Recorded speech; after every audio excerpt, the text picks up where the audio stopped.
오늘 제목은 재림을 기다리는 성도의 삶입니다. 우리가 예수님의 재림을 기다리는 사람으로서 예수님의 재림에 대해서 우리만큼 많이 묵상하고 그 교회를 다니는 사람도 그렇게 많지 않을 것이라고 생각합니다.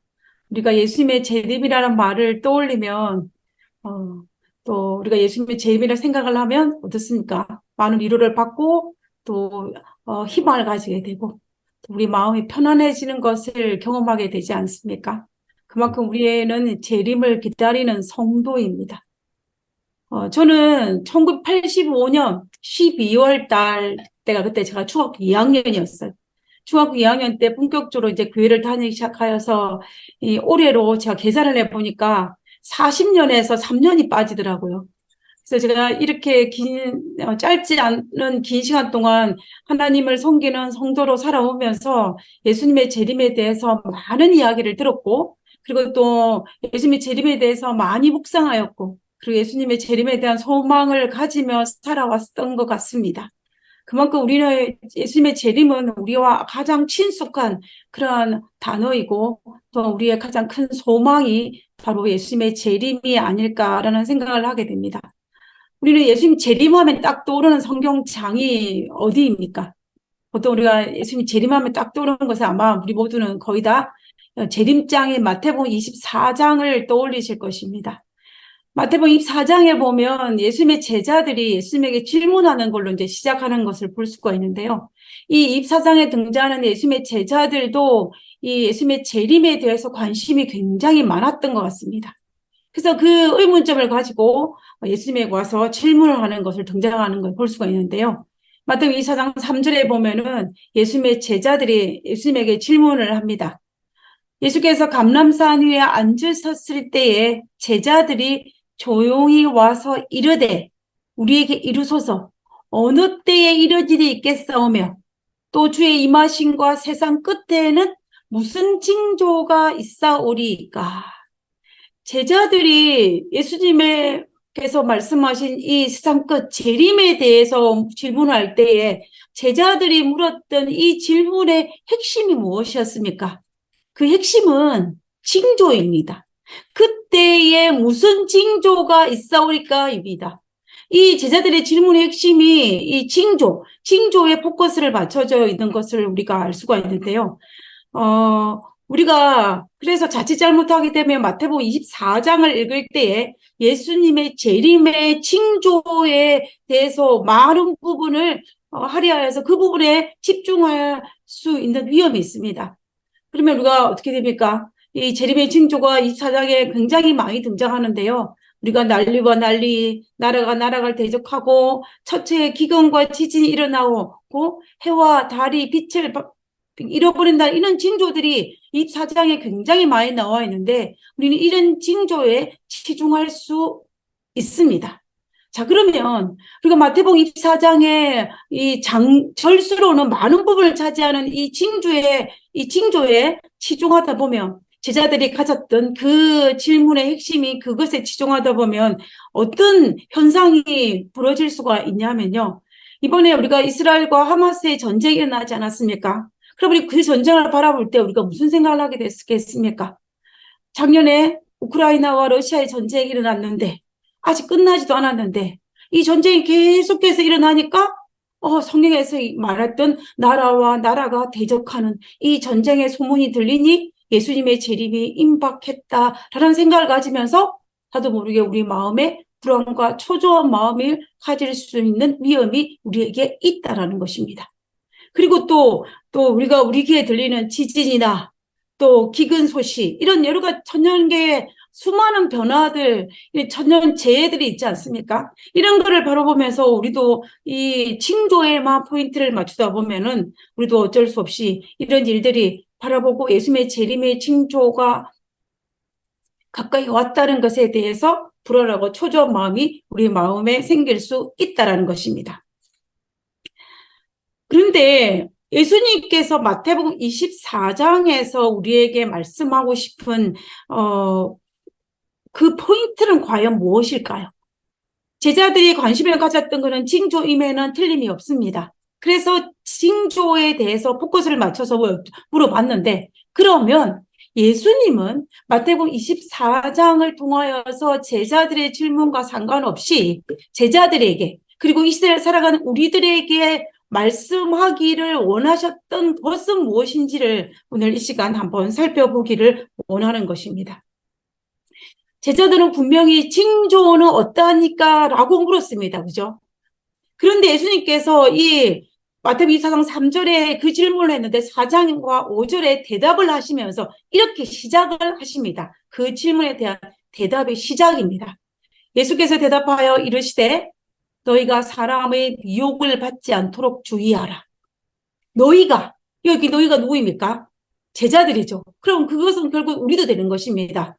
징조라고 질문을 하는데 예수님께서 먼저 뭐라고 말씀하셨냐면 미혹을 받지 않도록 주의하라고 말씀하셨습니다. 그리고 많은 사람이 내 이름으로 와서 이르되 나는 그리스도라 하여 많은 사람을 미혹하리라 라고 했습니다. 많은 미혹이 있을 것인데 그때 어떻게 하라? 너희가 미혹을 받지 않도록 주의하라. 지금 이 말씀을 하고 계시는 것을 볼 수가 있습니다. 여기뿐만 아니라 24장 곳곳에 말씀하시는 것을 볼 수 있는데요. 그때 사람이 너희에게 말하되 보라 그리스도가 여기 있다 혹 저기 있다 하여도 뭐 하지 말라? 믿지 말라. 미혹되지 말라는 말과 똑같은 것입니다. 거짓 그리스도와 거짓 선자들이 일어나 큰 표적과 기사를 보여 할 수만 있으며 택하신 자들도 어떡하리라? 미혹하리라 라고 이야기합니다. 그래서 결과적으로 예수님께서는 이 거짓 선자와 그리스도가 일어나가지고 미혹할 것인데 그때 어떻게 하라? 미혹하지 말라라고 권면하고 있는 것을 볼 수가 있습니다. 그리고 또 너희에게 미리 말하노라. 그러면 사람들이 너희에게 말하되 보라 그리스도가 광야에 있다 해도 나가지 말고 골방에 있다 해도 믿지 말라.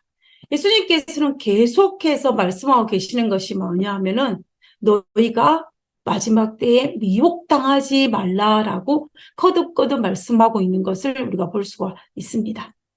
우리가 여기에서요, 미혹당하는 자들이 하나님에 대한 믿음이 없다라고 생각하면 안 됩니다.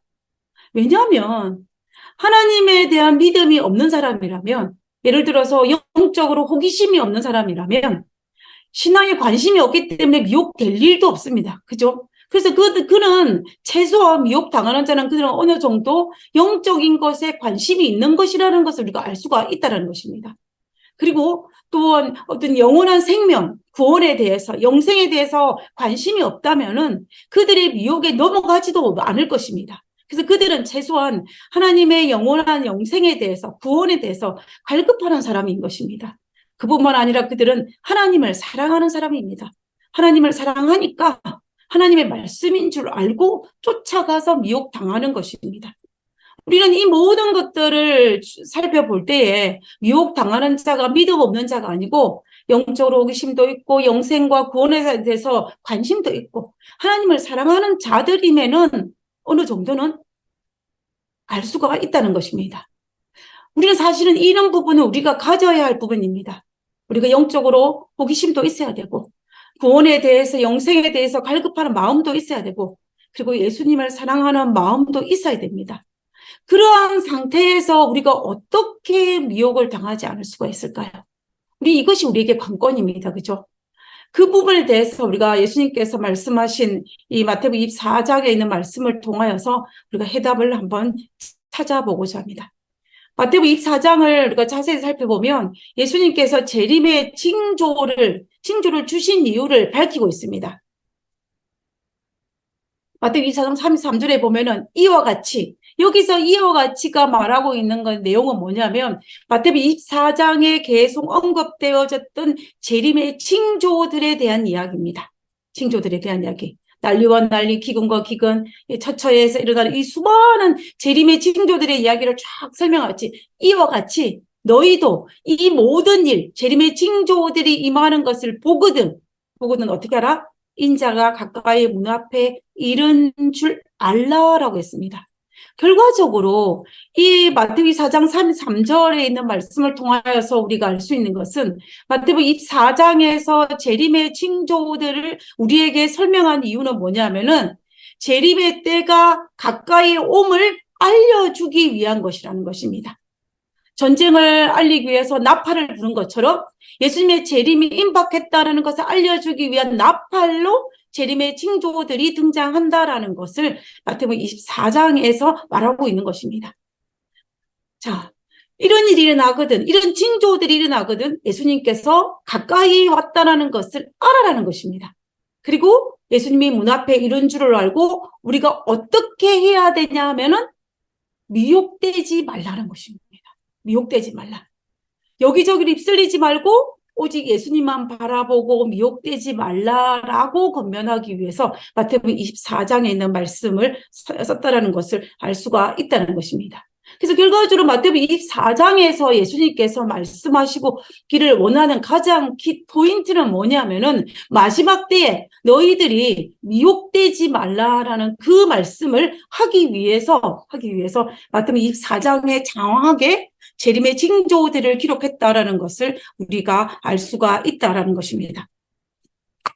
자, 그러면 이제 우리가 이 재림의 징조들이 일어나면은 우리가 마지막 때가 일어나면 어떻게 됩니까?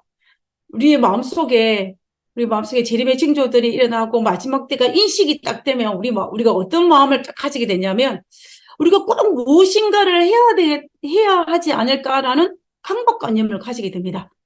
예수님의 재림이 임박했을 때 꼭 뭔가 큰 결단을 하고 또 큰 변화를 해야만이 마음이 놓이는 그러한 생각을 우리가 가지게 되는데요.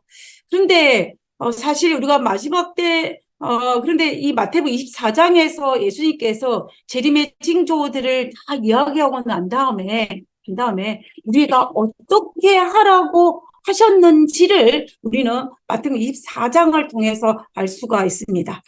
자, 24장 44절입니다.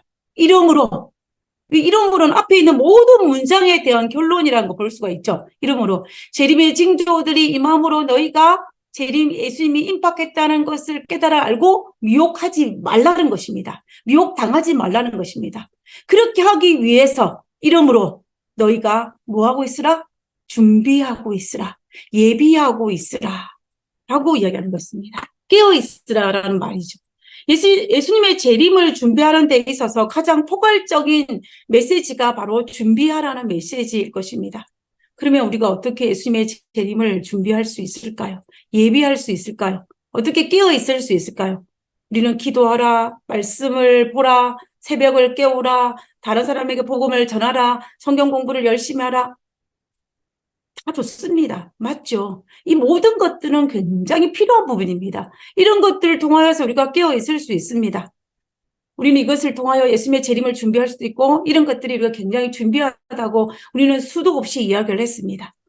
근데 마태복음 24장에서 예수님께서 너희가 준비하고 있으라라고 말씀하신 이 44장의 이 말씀을 확대해서 말씀하고 계시는 절이 바로 그 다음 절 45절입니다. 준비하고 있으라라는 그 말씀에서 어떻게 준비하냐? 충성되고 지혜 있는 종이 되어서 준비하라는 것입니다. 충성되고 지혜 있는 종이 되어 주인에게 그 집 사람들을 맡아 때를 따라 양식을 나눠줄 자가 누구냐라고 했습니다. 누가 충성되고 지혜 있는 종이 바로 예수님의 재림을 준비하는 자라는 것입니다. 그런 자가 되라는 것입니다. 자, 우리가 여기서 충성되고 지혜 있는 종이 무엇인지를 우리가 알 필요가 있지 않습니까? 우리가 예수님께서 이 마태복음 24장에 있는 말씀과 연결되어서 하신 말씀이 바로 25장입니다. 우리는 성경에서 24장이 끝나고 25장 새로운 장이 끝나는 것 같지만 실제적으로는 이 예수님께서 44장에서 말씀하시고 바로 이어서 25장에 있는 말씀을 하신 것입니다. 그럼 25장의 내용이 무엇입니까? 25장에는 비유가 등장하는데 달란트의 비유와 양과 염소의 비유가 등장합니다. 여기에서 지혜롭고 충성된 종은 과연 무엇이냐면은 주인의 마음을 알아서 헤아려서 자기에게 주어진 일을 최선을 다하는 자, 그리고 주인이 주신 달란트를 최대한 활용하는 자가 바로 지혜롭고 충성된 자입니다. 다시 말씀드리면 여기서 지혜롭고 충성된 자는 바로 25장에 등장하는 이 달란트의 비유와 양과 염소의 비유에서 알 수 있는 것처럼 주인의 마음을 헤아려 알아서 작은 일에 충성된 자. 그러니까는 자신에게 주어진 달란트를 최대한 활용하는 그 사람이 바로 재림을 준비하라는 것이라는 것을 우리가 마태복음 4장과 25장을 통하여서 알 수가 있다라는 것입니다. 그래서 이 충성되고 지혜로운 종이 될 수 있는 첫 번째 조건은 뭐냐면 주인이 어떤 분인지를 알아야 됩니다. 주인의 품성을 알아야 되고 주인이 어떤 분인지를 알아서 주인이 자신에게 가장 좋은 것을 주신다는 사실들을 알고 믿고 그에 대한 소망을 가지고 자신에게 주어진 일에 최선을 다하는 그가 바로 지혜롭고 충성된 자이고 다시 말하면 예수님의 재림을 준비하는 자라는 것을 알 수가 있습니다. 그래서 예수님은 마태복음 24장에서 어떻게 하라? 그런 자가 되어라 라고 우리에게 말씀하고 계시는 것입니다. 그런데 여기에서 우리에게 도전이 하나 있습니다. 그것은 뭐냐면 예수님의 재림은 확실하지 않습니까? 예수님의 재림은 확실하고 재림이 임박했다는 것은 우리가 알고 있습니다. 우리 주변에 일어난 수많은 것들을 통하여서 오늘날 하나님을 믿는 사람이나 믿지 않은 사람이나 상관없이 이 땅이 영원히 갈 것이라고 생각하는 사람은 결코 없고 많은 그리스도인들의 재림이 임박했다는 재림의 확실성에 대해서는 누구도 의심하지 않습니다. 누구나 다 예수님 재림이 임박했다라고 이야기합니다. 그때 우리는 어떻게 이 예수님의 재림에서는 착하고 충성된 종이 되어야 되는데 그것이 어떻게 나의 삶 속에 현실 속에 나의 삶 속과 이렇게 연결시킬 수 있느냐라는 것입니다. 이 세 개의 동그라미가 있는데 이 세 개의 동그라미가 따로따로 떨어져 있는 것이 아니라 같이 하나씩 하나로 묶을 수 있느냐 이것이 우리에게 하나의 도전이 되는 것입니다. 쉬운 일은 아니죠. 쉬운 일은 아닙니다. 예수님의 재림이 그다음에 이 재림이 나의 삶 속에 들어와서 착하고 충성된 종의 삶을 살 수 있으려면 이 세계가 하나의 원 안에 들어가야만 되는데 다시 말하면 예수님이 나의 삶 속에 들어와야만이 예수님께서 마태복음 24장에 말씀하신 준비하고 있으라의 그 말씀이 우리의 삶에 실천될 수 있는데 그것이 우리가 어떻게 할 수 있느냐라는 문제인 것입니다. 우리가 예수님이 나의 삶 속에 들어오기 위해서는 어떻게 합니까? 제일 먼저 해야 될 것은 뭐냐면 예수님과 아주 친밀한 관계를 맺어야만이 예수님과 우리의 삶이 하나로 일치할 수가 있습니다.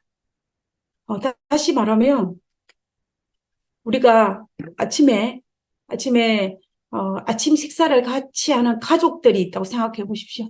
우리가 아침을 같이 먹는 가족이 있다면 그들은 최소한 서로를 사랑하는 사람이면 틀림이 없습니다.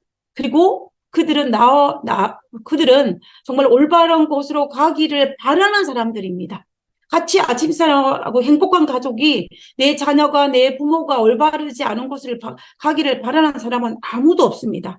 그리고 최소한 나를 위해서 아침을 준비하는 사람이 있다면 그 사람은 어떤 사람입니까? 내가 행복하기를 바라는 사람이고 내가 정말 하나님께서 원하시는 그 길을 가기를 누구보다도 바라는 사람입니다. 그 사람이 나를 위해서 아침밥을 짓는 것입니다.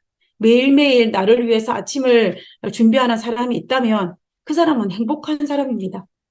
우리가 그 사람과 친밀한 관계를 맺지 않을 수가 없고 그리고 우리와 같이 아침 식사를 같이 하면서 정말로 친밀하지 않을 수가 없는 것입니다. 매일의 삶이 우리가 비록 힘들고 어렵고 역경 가운데 있다 할지라도 나와 같이 아침 식사를 같이 하면서 같이 하는 그 가족으로 인하여 위로와 용기를 얻고 희망을 갖는 것이 우리의 삶의 모습이지 않습니까? 우리도 예수님과 이 친밀해지기 위해서는 위해서는 예수님과 함께하는 이 행복한 식탁을 경험해야 한다는 것입니다. 그분이 나의 삶 속에 역사하며 예수님의 재림을 예비하고 준비하기 위해서는 우리가 예수님과 매일 아침을 먹고 우리를 위해서 매일 아침을 준비하시는 그 예수님을 우리가 알아야 되는 것입니다. 예수님이 나와 함께 같이 식사를 하시는 분이 우리 예수님이고, 그리고 그 예수님이 나를 위해서 아침을 제공하시는 분이 우리 예수님이라는 사실을 우리가 알아야 한다는 것입니다. 그때에 우리는 예수님과 친밀한 관계를 가질 수가 있고, 그것을 깨달을 때에 예수님이 나를 얼마나 사랑하는지, 그리고 그분이 나를 얼마나 아끼는지를 알 수 있게 될 것입니다. 그렇게 되면 자연히 예수님과 우리는 아주 친밀한 관계를 갖게 될 것이고, 그러므로 자연스럽게 그리고 예수님이 나의 삶 속에 들어오게 될 것입니다. 우리가 마태복음 21장에 있는 사건을 통하여서 그것을 증명해 주는 것을 볼 수가 있는데요. 우리 요한복음 21장에 있는 말씀을 한번 살펴보기로 합니다. 요한복음 21장에 있는 이 사건은 예수님께서 부활하신 이후에 갈릴리 바닷가에서 일어난 사건입니다. 예수님께서 부활하신 이후에 만나기로 약속 장소가 어디냐면은 바로 이 갈릴리 바다였습니다. 이 갈릴리 바다에서 예수님과 다시 세 번째 제자들과 만나는 장면을 기록해 놓은 것이 바로 이 요한복음 21장에 있는 말씀인데요. 그 말씀을 한번 살펴보도록 하겠습니다. 먼저 약속 장소 것을 볼 수가 있는데요. 우리가 한번 살펴보도록 하겠습니다. 요한복음 21장 3절에 있는 말씀입니다. 시몬 베드로가 나는 물고기 잡으러 가노라 하니 그들이 우리도 함께 가겠다 하고 나가서 배에 올랐으나 그날 밤에 아무것도 잡지 못하였더니라고 되어 있습니다. 자, 우리가 이 마태복음 21장의 3절에 있는 이 말씀을 보면 우리가 참 이상한 것을 발견하게 됩니다. 왜냐하면 마태복음 21장에 있는 이 사건은 이미 예수님께서 죽음의 권세를 이기고 부활하셨다는 사실들을 제자들이 눈으로 목격한 이유입니다. 어떤 제자들은 부활하신 예수님을 2번 보았고, 어떤 제자들은 부활하신 예수님을 한 번 정도로 목격했습니다. 그들은 최소한 그들의 눈으로 예수님이 부활했던 사실을 확인하고 난 다음에 일이라는 것입니다. 그리고 그들이 이제 6월절이 지나고 난 다음에 가룟 유다는 자살했기 때문에 11명의 제자 중에서 7명의 제자들이 갈릴리 바닷가에 이 약속의 장소에 왔다라고 요한복음 21장에 기록하고 있습니다.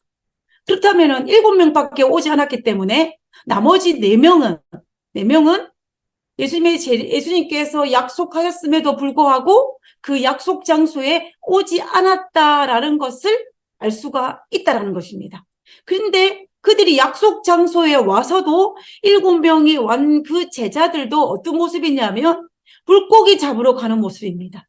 그들이 힘이 없는, 맥이 빠져있는 모습을 발견하게 되는데요. 우리가 이 모습을 가만히 살펴보면 무슨 말이냐면 베드로가 예수님과의 약속한 그 장소에 와서 베드로가 하는 말이 뭐냐면 나는 그냥 물고기나 잡으러 가노라 라는 말과 같은 말입니다.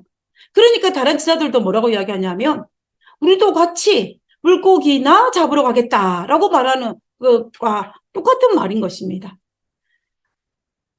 결과적으로 보면은 이 말은 예수님께서 부활을 눈으로 목격했지만 그들은 이 요한복음 23장에 등장하는 이들의 모습을 21절에 등장하는 그들의 모습은 전혀 행복해 보이지도 않고 예수님의 부활했음을 확인했음에도 불구하고 그들은 희망과 용기는 전혀 보이지 않는 모습입니다. 마치 어쩌다가 예수님께서 예수 약속서에 온 것처럼 그들은 정말로 행복해 보이지도 않고 희망에 넘치지도 않고 정말 이 참담한 현실 앞에서 하루하루 힘들게 버티며 살아가고 있는 그런 모습처럼 보이는 것입니다. 그들이 예수님의 약속장소에 왔지만은 어떤 기대감을 가졌다라는 모습을 찾을 길이 없습니다. 만약에 예수님의 제자들이 예수님과 약속 장소에 대한 기대감을 가지고 갈릴리 바닷가에 왔다면 어떻게 했겠습니까? 그들은 아마 이 갈릴리 바닷가에 와서 예수님이 계실 거라고는 기대감을 가지고 왔기 때문에 예수님을 찾았을 것입니다. 그리고 만약에 찾았는데 예수님이 없었다면 어떻게 했겠습니까? 예수님을 기다리고 있었을 것입니다. 그러나 요한복음 21장 어디에도 예수님의 제자들이 예수님을 찾았다거나 기다렸다라는 그런 흔적들은 찾을 길이 없습니다. 그냥 그들은 전혀 그런 그 없이 그냥 나는 물고기나 잡으러 가노라라는 그런 모습으로 힘없이 맥없이 오늘 하루의 짐을 해결하기 위해서 고기를 잡으러 가는 그들의 모습을 볼 수가 있는 것입니다. 시대 소망에는 이런 베드로의 모습을 어떻게 설명하고 있냐면 아직도 배와 고기잡이에 대한 애착을 버리지 못한 베드로라고 모셔하고 있습니다. 결과적으로는 하루하루의 이 힘겨운 짐을 해결하기 위해서 베드로가 선택한 방법이 뭐냐면 물고기 잡이였다라는 것입니다.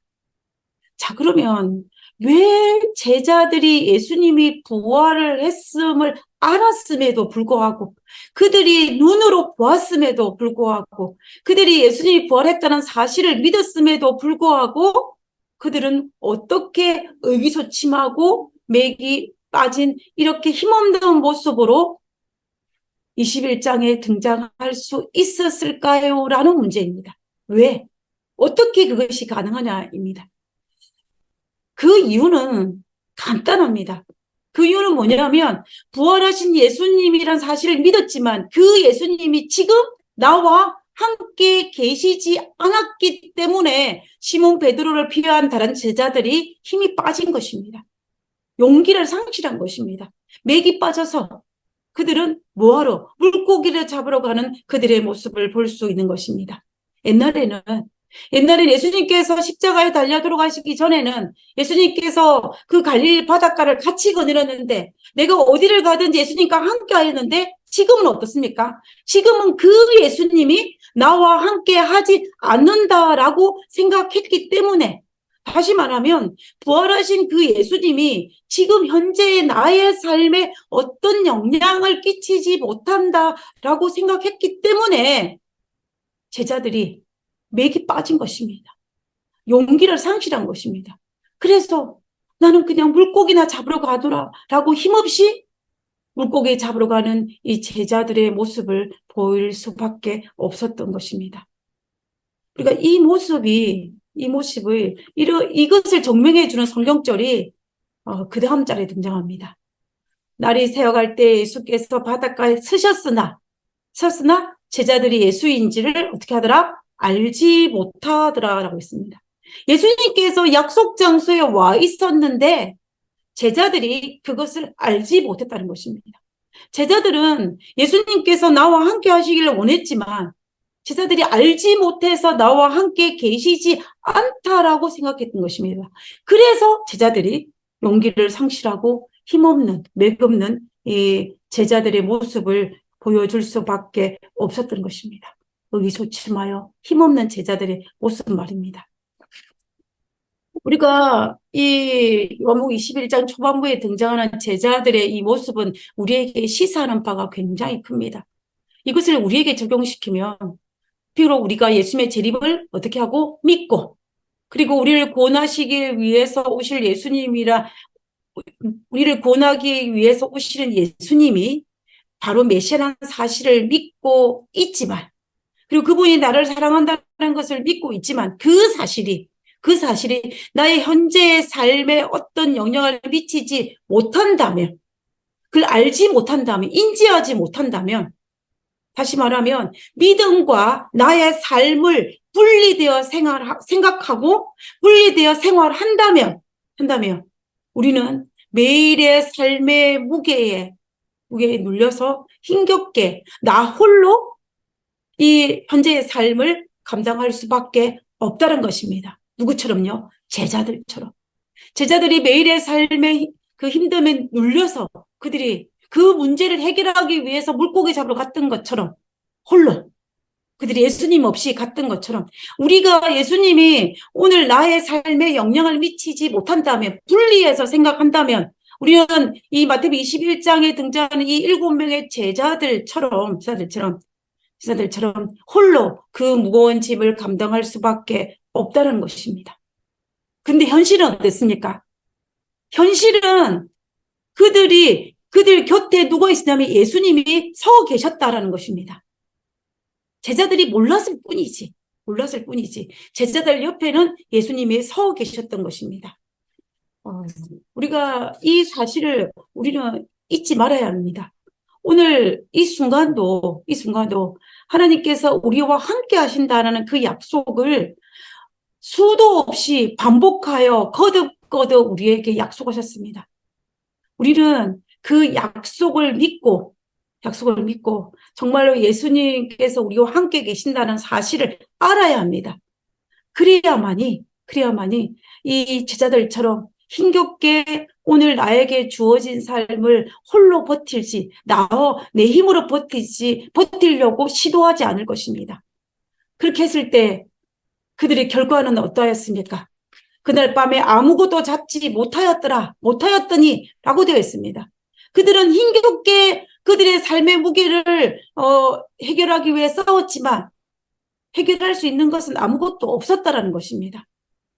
예수님께서 이 순간 나와 함께 하신다는 사실을 알지 못한다면, 깨닫지 못한다면, 지금 예수님이 내 옆에 서셨다는 사실을 알지 못한다면, 깨닫지 못한다면 우리 이들처럼 홀로 내 삶의 무게를 지고 갈 수밖에 없습니다. 홀로 모든 문제를 극복하려고 애쓸 수밖에 없다는 것입니다. 그로 말미암아 우리는 정말로 잠 못 이루는 밤을 보내야 할 것이고, 그리고 나를 힘들게 대하는 사람들을 이 문제를 해결하기 위해서 정말 예수님과 전혀 상관없이 인간적으로 해결하기 때문에 악순환이 연속 반복될 수도 있다는 것입니다. 베드로가 물고기 잡으러 간 것이 문제가 아니에요. 베드로가 물고기 잡으러 가는 것이 문제가 아니라 베드로가 옆에 계신 예수님을 알아보지 못한 것이 문제이고, 예수님과 함께 물고기 잡으러 가지 않은 것이 문제이지 물고기 잡으러 간 것이 문제가 아니라는 것입니다. 다시 말하면 베드로의 삶 속에, 제자들의 삶 속에 동행하고 계시는 예수님을 인지하지 못한 것이 문제이지 물고기 잡으러 간 그 자체가 문제가 아니라는 것입니다.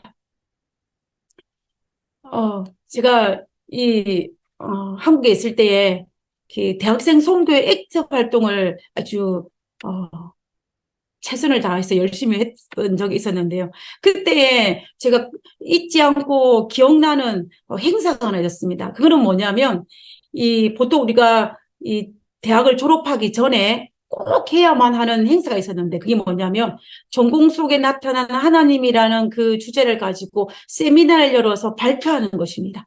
그래서 내가 4년 동안 내가 전공을 했던 그 전공 속에 나타난 하나님, 내 전공과 하나님을 연결시키는 그것을 이제 발표하는 세미나를 가지는 것입니다. 그래서 그것을 이제 하기 위해서 후배들이 초청장을 만들어 가지고 이제 주변에 있는 어른들이나 또 선배들이나 후배들에게 초청을 하여서 이제 초청을 해서 세미나를 엽니다. 그러면 이제 어떻게 하냐면 이 4년 동안 자기가 배운 이 전공, 예를 들면 간호학이라든지 뭐 식품공학이라든지 교육학이라든지 건축학이라든지 의학이라든지 이런 거 상관없이 내가 4년 동안 배운 그 학문 속에 나타나 있는 하나님, 내가 발견하는 하나님을 소개하고 그 발견하는 하나님을 찾았던 것을 이제 발표하는 그러한 어떤 세미나를 여는 것입니다. 우리가 이 세미나를 열었던 목적이 있었습니다. 그것은 뭐냐면 나의 삶의 현장 속에서 하나님과 동행하는 연습을 하기 위해서입니다. 그리고 후배들에게 내가 같이 공부하는 이 전공이 하나님과 전혀 무관한 전공이 아니라 하나님과 일치된 전공으로 만들어가게 하기 위한 선배들의 배려였습니다. 그래서 이것을 통하여서 선배들도 후배들도 그리고 정말 졸업을 하는 그 사람들도 다 같이 우리의 삶 속에서, 우리의 전공 속에서 하나님과 연결시켜 하기 위해서 이 세미나를 했던 기억이 있습니다. 우리는 이 이런 것들이 저는 제가 살아오면서 굉장히 중요하다는 생각을 해요. 왜냐하면 우리의 삶 속에서 내가 무엇을 하든지 이것에 하나님과 함께하는, 하나님과 동행하는 것이 중요하기 때문에 그것을 찾아가는 연습을 해야 되고, 그 찾아가는 것을 날마다 새롭게 해가는 것이 우리에게 굉장히 필요하다는 것입니다. 그래서 그것이 바로 뭐냐면 하나님과 나의 삶을 일치시키는 것입니다. 이렇게 되면 어떻게 되냐면은 우리가 하는 일이 바로 하나님께서 말씀하신 착하고 충성된 종의 삶을 살 수 있게 연결되어지는 것을 우리가 볼 수가 있습니다. 우리가 요한복음 21장 본문으로 다시 돌아가서 보면요. 제자들이 예수님과 상관없는 삶을 살았던 제자들 삶 속에 이제 예수님께서 그들이 불쌍하여서 이제는 어떻게 하냐면 예수님께서 제자들의 삶 속에 들어가고자 시도를 하시는 장면이 21장에 등장합니다. 5절입니다. 제자들은 예수님이 자기 삶 속에 들어오게 하는 것을 실패했어요. 그렇게 되자 예수님께서 이제 예수님이 제자들의 삶 속에 들어가기 위해서 시도하는 장면이 바로 5절입니다. 예수께서 이르시되 얘들아, 제자들아, 너희에게 고기가 있느냐? 고기가 있느냐? 예수님께서 질문을 하시는 것입니다. 대화를 시작하시는 것입니다. 예수님과 제자들은 예수님과 분리를 했는데 삶에서, 근데 예수님께서 대화를 시작하면서 예수님이 그 제자들의 삶 속에 들어가고자 시도한 것입니다. 그러자 이르시되 그물을 배 오른편에 던지라 그리하면 잡으리라 하시니 이에 던졌더니 누가 던졌습니까? 제자들이 던졌습니다. 그니 물고기가 많아 그물을 들 수가 없다라고 성경은 기록하고 있습니다. 자, 우리 여기에서 중요한 원리를 하나 발견할 수가 있는데요. 예수님께서는 제자들에게 물고기 잡는 삶의 현장에 들어가기 위해서 그들에게 명령을 하셨고, 제자들은 그들의 삶의 현장 속에 예수님의 명령을 순종함으로 말미암아 예수님의 물고기 잡는 그 삶의 현장 속에 예수님을 끌어들이는 것을 볼 수가 있다는 것입니다. 제자들은 예수님의 말씀에 순종함으로 나의 삶 속에 예수님을 들어오게 하였고, 같이 그 나의 삶의 현장에 예수님과 함께 하였다라는 것을 우리는 알 수가 있다는 것입니다. 무엇을 통하였어요? 이에 던졌더니 순종을 통했습니다. 우리가 지금까지 있는 말씀을 다 적으면 아마 베드로는 이렇게 말하실지 모릅니다. 예수님, 당신은 평생을 목수일을 살아와서 물고기 잡는 것에 대해서는 경험이 없지만, 그러나 나는 말씀에 의지하여서 이제 그물을 던집니다 라고 말하는 것 같은 것입니다. 그래서 결국은 이 제자들은 물고기 잡는 배 안에 예수님 말씀에 순종함으로 말미암아 예수님과 함께 있는 것을 볼 수가 있다는 것입니다. 그 결과가 어땠습니까? 물고기가 많아 그물을 들 수가 없다라고 이야기하고 있습니다. 예수님과 함께 하는 거죠. 그리고 난 이후에 예수님께서 요한복음 21장 12절에 보면 시사들과 무엇을 하고 계시는지를 우리에게 소개하고 있습니다. 21장 12절에 예수께서 가라사대 와서 조발을 먹어라, 아침을 먹어라 하시니 제자들이 주님이신 줄을 아는 거로 당신이 누구냐 감히 묻는 자가 없더라. 이제 그들이 예수님이 누구인지를 알았습니다. 그 예수님이 아침을 같이 먹자라고 초청하는 것입니다. 그 13절에 예수께서 가셔서 떡을 가져다가 그들에게 주시고 생선도 그와 같이 하시니라 라고 했습니다. 예수님께서 제자들을 위해서 아침을 준비하셨고, 그리고 예수님께서 그들과 함께 아침을 먹는 장면이 등장하는 것을 볼 수가 있습니다. 제자들이 밤새도록 수고하였는데 그 피곤한 몸을 가지고 있는 자기들을 위하여 아침을 친히 준비하고 계신 이 예수님의 모습은 아마 그들이 평생을 살아갈 동안 결코 잊지 못했을 것입니다. 나를 끝까지 사랑하시고 나를 끝까지 지지해 주시는 그 예수님을 정말 밤새도록 수고하였지만 빈비로 들어올 수밖에 없는 그 허망한 삶의 현장에 하나님 현장에 서 계셔서 나를 위해서 아침을 준비하시고 그다음에 아침과 함께 드시는 그 예수님의 모습을 그들이 알았기 때문에 그들은 정말로 이 요한복음 21장 이후에 등장하는 제자들의 모습을 살펴보면 완전히 달라진 것을 볼 수가 있습니다. 그들은 더 이상 힘없고 소망 없고 맥이 빠진 그런 제자들의 모습이 아니라 사도행전에 등장하는 제자들의 모습은 굉장히 다른 모습으로 등장하는 것을 볼 수가 있다는 것입니다. 그들은 더 이상 요한복음 21장 초반부에 등장하는 정말 물고기 잡으러 가는 그 힘없는 제자들의 모습이 아니라는 것입니다. 왜냐하면 그들은 그들의 삶의 현장 속에 서 계셨던 예수님을 알아보았기 때문에 그리고 그 예수님을 내 삶에 들어왔기 때문에 그들은 초대교회를 이끌어갈 수 있는 기둥이 될 만큼 그들은 힘있고 강단 있고 능력 있고 정말 용기 백백한 그런 제자들의 모습으로 서 있을 수 있었다라는 것입니다. 우리는 이것을 이 모든 것들을 통하여서 우리가 마태복음 24장에서 말하고 있는 진정한 재림을 준비하는 착하고 충성되고 지혜로운 종의 삶을 살 수 있는 비결은 그래서 미혹되지 않은 비결은 거짓 선지자가 어떻게 우리를 미혹한다 할지라도 미혹되지 않을 수 있는 마지막 때에 정말 재림이 임박할 그때에 미혹되지 않을 수 있는 그 비결은 바로 나의 삶의 현장 속에 예수님이 계시다는 사실을 어떻게 하는 자? 알아채는 자. 그러기 위해서는 아침을 같이 먹고 정말 아침을 준비하는 그 예수님을 알아보는 그가 바로 착하고 충성된 종의 삶이라는 것입니다.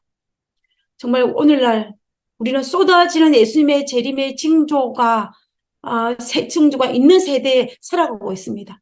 그러므로 말미암아 우리는 재림의 임박성을 깨달아 알고 있는 사람입니다. 이때에 나의 삶 속에 서 계시는 예수님을 알아보아서 그 명령에 순종하는 삶을 살아가게 된다면 그때 우리는 정말 착하고 충성된 종이 되어서 진정한 예수님의 재림을 준비하는 재림 성도의 삶을 살아갈 수 있을 것입니다. 우리는 재림을 기다리는 재림 성도로 살아가고 있습니다. 그렇기 때문에 우리는 재림 성도로서 정말로 예수님이 나와 함께 하신다는 사실을 깨달아 알므로 그 명령에 순종하는 우리 모두가 되기를 간절히 바라면서 마지막 때까지 끝까지 미혹되지 아니하고 끝까지 재림을 바라는 기다리는 준비하는 우리 모두가 되기를 간절히 바라면서 오늘 말씀을 마치도록 하겠습니다.